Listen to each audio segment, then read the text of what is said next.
wants the one question? See, I wasn't kidding. One, you get one. No questions. Oh, they don't. Okay, all right. You straight or?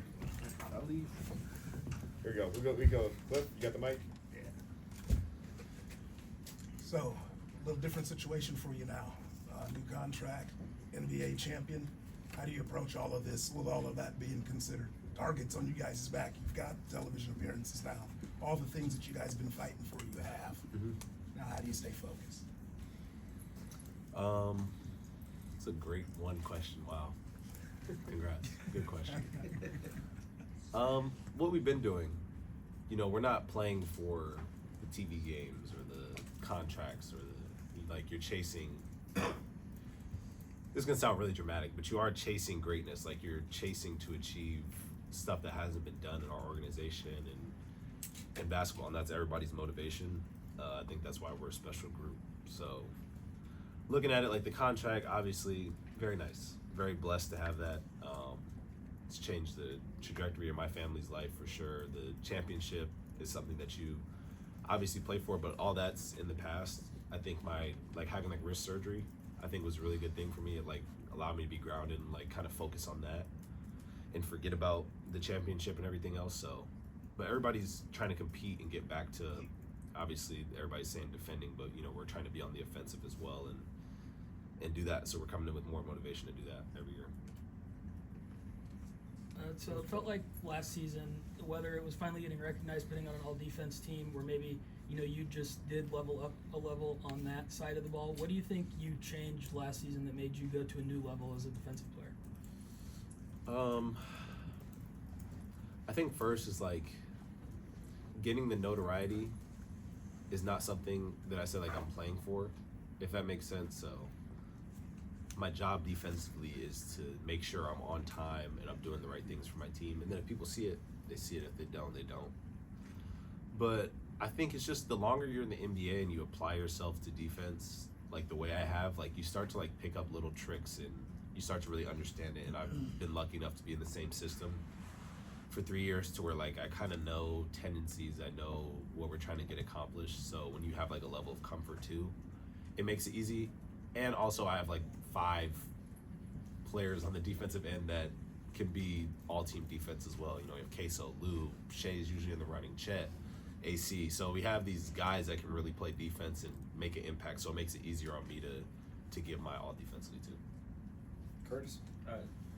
From a basketball standpoint, how challenging was the off season? Were you able to get work in, things like that? Yeah, I'm always able to get work in. With the because of the yeah, I'm always able to work out and do that whole thing. I think it was a good blessing in disguise though. Just it allowed me more to take care of my body and not go full throttle. With the short off season, it's kind of hard to manage how much you want to work out and all that. So it actually made me take a break, which was nice. But I got my work in for sure. Still got some ways to go with it for sure, but I got work in. It forced me to be really creative. Me and my trainers who I had my camp, it's hard to do the same drills over and over again, especially when you're in a cast. So we got pretty creative as the summer progressed. We saw you obviously traveling, the world. Obviously, when you had downtime after the season. What would you say has been your favorite part of this off season after obviously winning the championship? And what was it like to travel the world? I would assume for the first time to go to places across the country like that. I think my favorite part of every summer is there's a point where I can just hang out with my family and not have to go anywhere, which is obviously opposite to your question. But I think when I can just kind of be home and actually spend time with my brother, my sister, see my parents and family like that, that's my favorite part of the summer, because during the season, especially now that Cody's in the NBA, we don't all see each other at the same time ever. So that's my favorite part of the summer every summer. But definitely going to China and Japan was really cool. I've been to Japan obviously one time before, but to be able to do a camp out there, I thought was super cool. They don't really have basketball camps out there. It's not really a thing they do. So I thought that was really cool for me to be able to do that, and the turnout was super cool.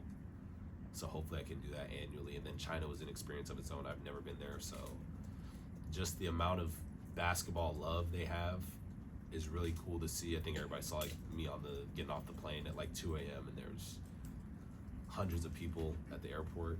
So that was a really cool experience. I think anytime you can go out the country and receive love for just playing basketball, I think it's a really special opportunity. So hopefully I can go back with these quick off seasons. I have two questions. One, concerning travel, how was your experience taking the trophy back to Santa Clara? It was dope. My teammates were hogging the trophy all summer, so I got it last. It worked out good though. I was able to see a lot of like familiar faces. I actually passed the point where like nobody on the team is like somebody I played with, so I'm getting old. But it's definitely special to like share that moment, especially like my coaches and like the ADs and stuff like that, like people like who were there when I was there. So that was really like full circle moment to be able to be the first person to bring it through there and just have the turnout that I did was super special. And yeah, like I said, like I think going from my freshman year with my coaches, having them be the same coaches that got to see me win a championship and embrace with me, I think was really cool. Second question, we're told that the same doctor who operated on you is John Mateer's surgeon. Everybody in the state needs a scouting report on this guy's medical situation. I'll keep it short and sweet. He did Kobe's, so let you do that. Dr. Shin's awesome. He's been good throughout like the rehab process and just the surgery in general. Yeah, actually, crazy enough, I think he actually did my brother's ankle stuff too. So he's kept it in the family. I was going to ask you about the Japan trip, but actually you already mentioned that, so I'm going to change the question. So can you kind of look back to the parade actually in Oklahoma City? Because you guys come down in on the street and actually share all the excitement with the local fans. Can you kind of look back on that? Yeah, it was special. I'm not too familiar with everybody else's parades, but I don't think everybody would run the whole entire parade the way we did. So that was cool. It just felt very, very fitting. It's a very genuine fan base. And it's like seeing them when we were on the float just felt weird. Now, granted, there was some alcohol involved, so I know. So we were running around with that, but it was just cool. Like it made me want to like jump in the crowd almost. So that was a really cool moment. It was definitely special. I feel like everybody kind of got to see like our personalities and stuff like that. And I think taking into account like not everybody's seen us play, not everybody's been able to like go into the arena and see us. So for that to be some people's like first experience with us, I think is pretty cool. We'll go last one to Myron. Yeah, you said the slam. I'm kind of paraphrasing. You said you guys didn't need veterans to win the championship, and obviously the second youngest team to do it. How is that received around some of your league guys or whatever? And do you think that is it with any kind of resentment from older players if they were by that statement? No, it's not that you don't need vets. It's more if you can have a veteran mentality going into it is more the case. I don't know if anybody was offended by it. I don't think anybody should be. But we have like veteran presence, but you don't need 5 or 6 like guys in the NBA that have been there for 10 plus years. It's more about the culture of the organization you're in, and that's what I was getting at. When I got here, it felt like you're held to a higher standard, and the way that they do it is very professional, and like that's ingrained in the organization. So when you get here, a year or two in, you already feel like quote unquote like a veteran, like you've been through it, you know a lot of the ins and outs of the NBA, and I feel like this organization prepares you for that. And we've been able to mature through our experiences as we've gotten older, and that's kind of what I meant by that quote. Hopefully nobody's too offended by it, but it is what it is. Thanks, Dub.